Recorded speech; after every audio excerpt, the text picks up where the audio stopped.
it's an altogether new thing, and you actually can have a religious experience, and it can be even more important than reading the Bible 6 times or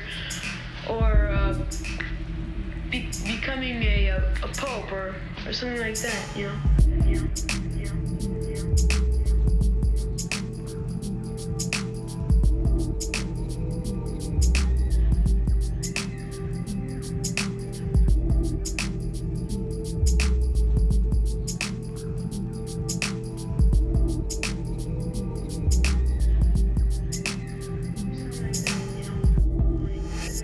know.